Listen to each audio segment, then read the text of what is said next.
Yeah, so Cipher Pharmaceuticals, they've been great for us over the past year, and we'll really look into why we initially recommended and where they're at right now. So, Cipher Pharmaceuticals, if you're not aware, symbol CPH on the TSX is a specialty pharmaceutical company with a portfolio of early to late stage products. The company acquires products that fulfill unmet medical needs and manages the clinical development and regulatory approval process. The company grows through the expansion of its product portfolio, which is done by investing in drug development programs with favorable risk return profiles. The company markets its products directly within Canada and indirectly through partners in Canada, the US, and Latin America. The stock is currently trading at $12.80 a share and a $335 million market cap. Over the past year, the stock has surged 272%, with the most recent jumping due to the deployment of its previously significant cash balance, which I'll get into in a minute of how they deployed it. Cipher has been a KeyStone recommendation since it was re-recommended after transitioning to its current formula in August 2023. At the time of recommendation, is trading at $3.89, representing a gain of 229% over the past about 11 months. So why did we recommend Cipher late August last year? The company had a strong cash position. It was both GAAP profitable and cash flow positive. The valuation was low given the downside risk because of its strong balance sheet, trading at a 1 times the price to book and just under 5 times free funds from operations, or cash flow if you want to be simple about it. At the time, many investors would have just really overlooked the company due to the lack of growth in the financials. This is due to the portfolio being mature products. When you have mature pharmaceutical products, you don't really see growth. You might see a percentage here or there with demographics, but nothing which investors are really pumped up about a high growth product when you're seeing 10-20%, or even in some pharmaceutical companies when they launch, and you'll see 100-200% in early stage biopharmaceutical companies when their first product launches, things like that. That being said, the company did have growth products, even if they weren't visible on the financials, through its pipeline with a treatment for nail fungus, MOB-15, as well as a couple other products in its pipeline. But more importantly, it had the prospect to deploy its cash-rich balance sheet. And that was really a big part of our thesis at the time. Effectively, the company really, at the time last year, really checked all the boxes for what we want in a company. Profitable, strong balance sheet with growth potential at a cheap valuation. And that's really what we're looking for in whatever form, whether it's biopharmaceuticals, tech, REITs, anything like that. We need to hit those boxes. Now, let's look over how it played out over the past year. So the company continued to grow its cash position, driven by internal cash flows. The pipeline of products continued to progress over time. You don't expect, when you have a pipeline of products, you can't expect, it's going to be hitting the mark in the next month when it's in stage 2 trials. That's not going to happen. It's never going to happen. And even once it's done stage 3, it takes a bit of time for regulatory approval. It plays over years or even a decade from the very start, not over the period of months. So you need to wait companies out like this. But then at the end of July, the company did announce it had acquired a profitable growth dermatology product from Parapro for $89.5 million US. They paid $40 million from the company's cash balance, and then they took on $40 million in a credit facility, and then they paid out the remainder in shares.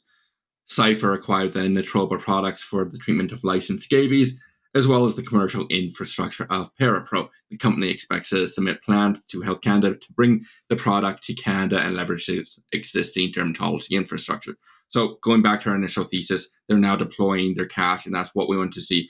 Because even though cash on the balance sheet is great, it's only really getting that risk-free return through treasuries or like instruments over time. So over the past year, it's been about 5% in cash interest, which is nice to have, of course, and it does lower the risk to the company, but it isn't the same return you get through having deployed cash into either equities or in internal company producing revenue producing assets, I should say. Of course, this has put Cipher back into a net debt position, likely in the range of about $35 million US, which is a weaker balance sheet relative to before, but that's overall still quite strong given its internal cash flows. Internal cash flows will be going up with this acquisition.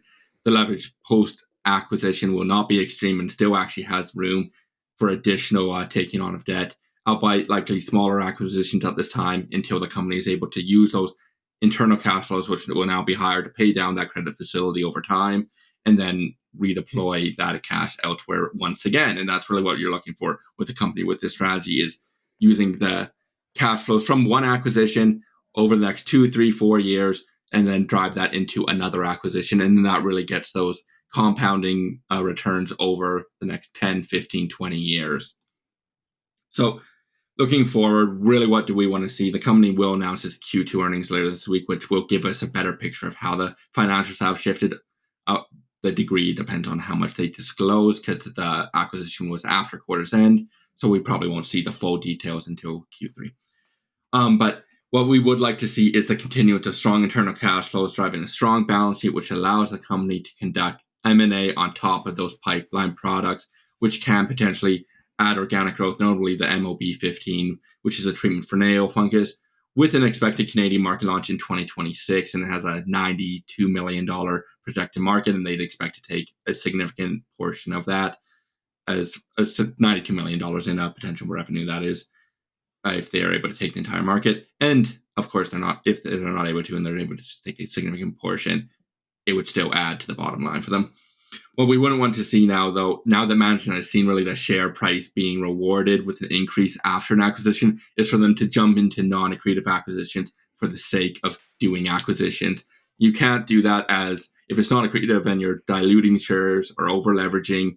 Once the bad times come, which they eventually do always, if you do that, the shares will no longer be rewarded. You'll have the shares decrease in prices. If they're over leveraged, that interest expense will hit. Or if you over diluted, you just have a share count in the hundreds and hundreds of millions or billions of share counts, which you'll see in quite a few biopharma companies who end up doing that. So you can't just grow the revenue. You need to have them accretive. That needs to be on a per share accretive basis overall. And ultimately, we still need the company at a reasonable valuation. If it is, as you've seen, it's went up substantially over the past year, but if it keeps on going up at a certain rate, you still want to sell at a certain point. Not that I'm saying we're doing that, but that's what you need to look at, is you need to look at the overall valuation for the company, as you don't want to be buying something or holding something when it's at 100 times the sales. Like we always say, is even when buying a company, you want to still evaluate it when you're holding the company as well. And I will say we're going to be updating our clients, KeyStone clients, with a full update after the earnings at some point soon. Good. That's an awesome summary. I'm looking back at the report that we released. It was August 28th. The stock, it was around 389. We called Cipher a cash-rich, profitable specialty pharma business. At that point, it held 50%, just over 50% of its market cap in cash and no debt.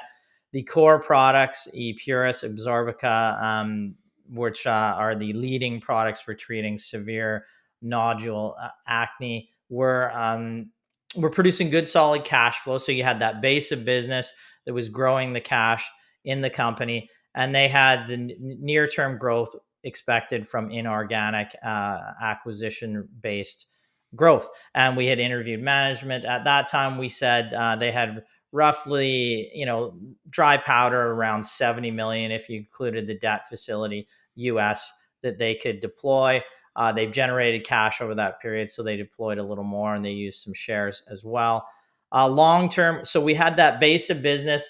We had the fact that management had outwardly stated that they were going to use the cash on the balance sheet plus the access to debt to buy cash producing only businesses. And that's what they've done now. They've bought a business that is producing cash and has growth ahead of it as they go into in licensing into other markets, bringing into other markets.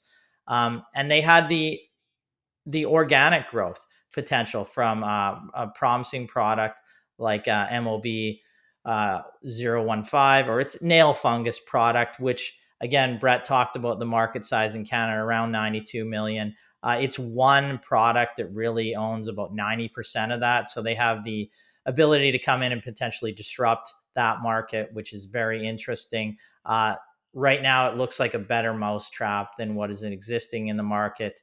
I don't want to get into the complete details of that because we could go on and on about it. We've talked to management about this. We've actually talked to other companies in the industry that compete with them and trying to confirm whether or not, and it looks like, for sure that product is a better mousetrap.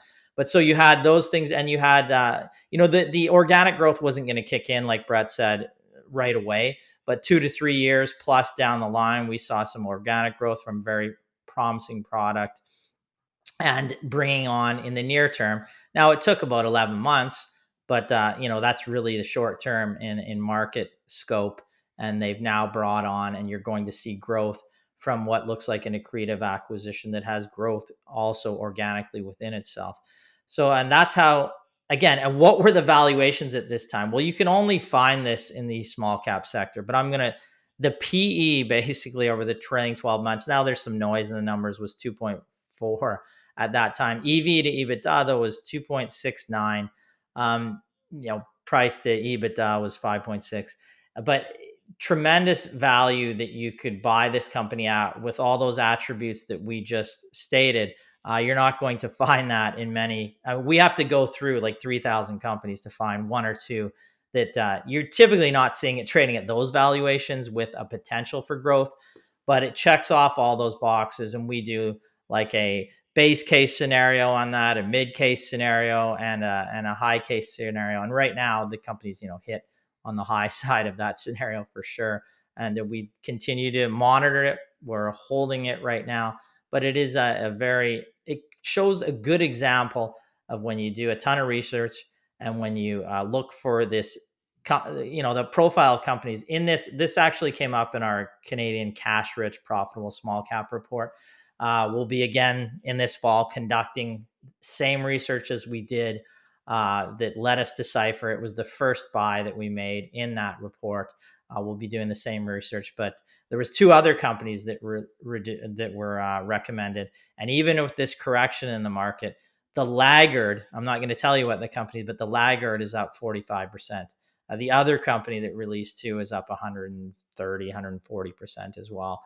So all three of those companies done tremendously well. Again, we're looking for companies with that similar profile that maybe we'll see some, if the market's correct here, continued, we'll see some babies get thrown out with the bathwater, and there'll be some other companies that enter into our research that have this similar type of profile. Cipher certainly done well over the past year. You don't need many companies in a given year like Cipher that have a 230, 40% plus gain to really impact your portfolio. And, any of our clients who bought that company over the past year, that is powering their portfolio to some strong gains. You saw weak markets on Monday. Cipher has not been weak over this period. So it's great to see. Yeah. Just mentioning on, when we're mentioning we have a base case, a bear case, and a bull case. Really, the thing that was great about Cipher is too, if you looked at the bear case, since it had such a strong cash-rich portfolio, wasn't very much. If you have a 50% in cash market cap, if it drops 20%, it can't go much lower than that. And we had to assign some value to the existing ePuris product, which dominates really the Canadian market. There's value in that. You have the cash. It is a unique situation. And again, there's basically no to one, maybe other analysts, with any credibility really following the stock at that stage. And that's how you can find a mispriced security. Within a month, the company did a Dutch auction, so they bought back shares. Just a great scenario for this business, has how it's played out over the past year. And we want to share that because it's great to look at things you've done right in the past and try to replicate those in the future. And we'll continue to try to replicate the positive results that have gone on with Cipher over the past year.